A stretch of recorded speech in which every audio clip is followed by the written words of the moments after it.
During the 1800s, the idea of communal experiments arose. The three communal groups we are going to be talking about are New Harmony, Oneida, and Shakers. They withdrew from conventional society to create a perfect community or utopia. However, they did not survive very long, and there were many internal problems. With more information. Hey, why don't you tell us a little bit about New Harmony? The Harmony Society, led by George Rapp, arrived in the United States in 1804 and settled in Pennsylvania before purchasing 20,000 acres of land in Indiana in 1814. They sold the land to Robert Owen in 1825 and his business partner William McClure. Okay, what did they criticize or want to change? Owen and McClure hoped to solve problems of inequality and alienation caused by Industrial Revolution. What change did they do in the New Harmony? Well, they had free healthcare and a universal education. Each member was given an equal education that included boys as well as girls and adults as well as young children. Owen believed that education should begin in early childhood, and New Harmony was one of the first infant schools in the United States. They also had a fair system of pay where everyone was expected to work hard for a society and were paid based off how much they work. They sound so amazing, but why did they not succeed? Well, an attempt to write a constitution exposed conflicts between members of the society and disintegrated into chaos. The arrangement of New Harmony did not solve New Harmony's basic social problems and failed to establish a new moral world. You did tell me that there were many effects that New Harmony has on today. What are they? Lasting effects include treating workers fairly, providing free education for children, free healthcare. Educators and other leaders in society moved elsewhere, contributing to the developments of schools, libraries, and universities throughout Indiana and the West. As we know, the founder of Oneida was John Humphrey Noyes. Why don't you tell us about this John Humphrey Noyes? John Humphrey Noyes had experienced a religious conversion during a revival in 1831 when he was 28 years old. His acceptance and preaching of the doctrine of perfectionism, the idea that after conversion one was free of sin, and was considered too unorthodox, and he was denied ordination. Unlike a New Harmony, Noyes believed there was already a second coming of Christ, so human perfection can be achieved. Noyes and his followers established Oneida in 1848 in New York. The Oneidas were Bible communists. What were some of their beliefs? Noyes is best known for his criticism of marriage, that one man should only be with one woman and vice versa. He also considered sexual union very important, but rejected monogamy and the idea that one man and one woman should be closely attached to each other.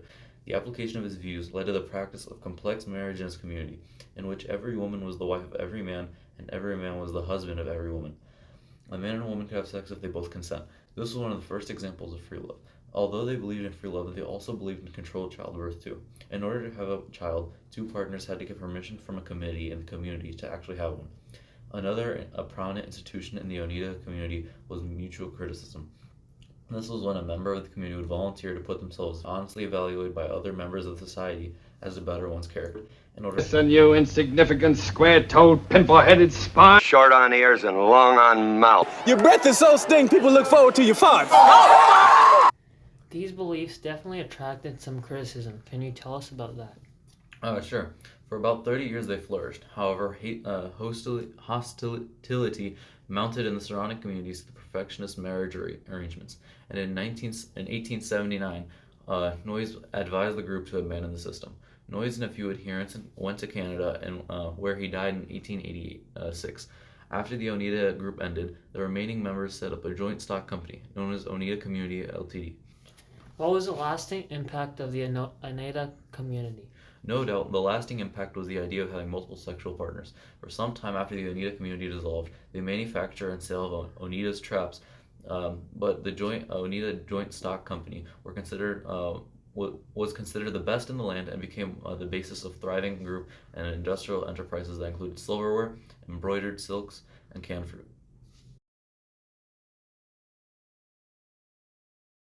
How did the Shakers come about? Beginning in 1770, one member, a young woman named Anne Lee, received a series of revelations that disclosed to her that sexual intercourse was the source of human sinfulness. She also came to the belief that this revelation constituted the beginning of God's millennial kingdom on earth, that humans could live in God's spiritual realm if they abstained from the sin of carnal love. In 1774, fleeing persecution and poverty, Lee and a small group of her followers migrated from Manchester, England, to Ukiah, New York, where they practiced celibacy and pacifism within their small colony. How did the Shakers recruit?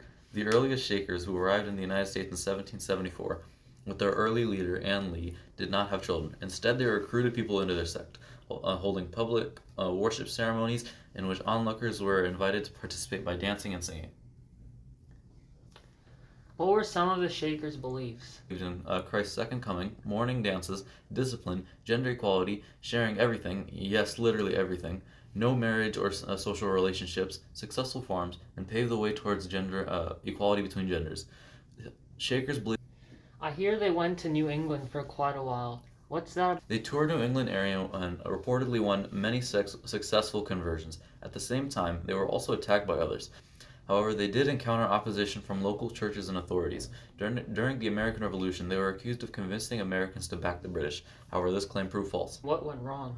Shakers consider one of the few successful utopian projects. This had lasted for over 200 years. The tour of New England did in fact successfully convert many people into the Shakers. The Shakers basically died out in the mid-1950s and were an inspiration for a new harmony. Lee also believed strongly in equality between man and woman, a precursor to the eventual women's rights movements. She protested slavery, promoted pacifism, and provided charity for the poor. The New Harmony, Shakers, and Oneida communities impact us to this day. Thank you for listening, and see you next week.